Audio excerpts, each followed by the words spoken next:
Ասացիք որցավ եւ ամոթ եք զգում եկեղեցու նկատմամբ կատարվողի առնչությամբ թույլ տվեք որպես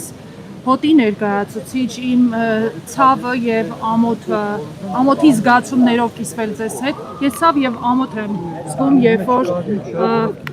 իմ եկեղեցու որևէ սպասավորի վերաբերյալ տարատեսակ լուրեր են սպրդում հանրություն եւ մամուլ, մասնավորապես կուսակրոնության ուխտի խախտման հետ կապված, մասնավորապես եկեղեցու ֆինանսական թափանցիկության հետ կապված։ Խնդրում եմ մի վերջո պարզաբանել, եկեղեցի ներթափանցել արդյոք աշխարհիկ բարքեր, այն մենք շատ խոսում ենք եկեղեցի եւ պետություն անջատ լինելու մասին, բայց կարծեք թե աշխարհիկ բարքերը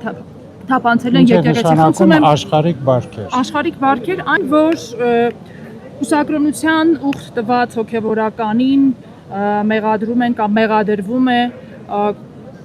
տված ուխտը խախտելու մեջ։ Գիտեք ինչ, այսօր մեր մամուլը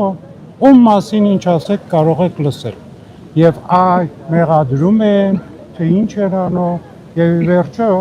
աշխարհում կա մի շատ կարևոր բան՝ անմեղության կանխավարկած։ Խոսելը հեշտ է, եւ այսօր շատ լավ գիտեք, յուրաքանչյուրի իր գրպանում մի մեդիա ամբողջական բան ունի, վերցնում է իր հեռախոսը, վերցնում է իր, չգիտեմ,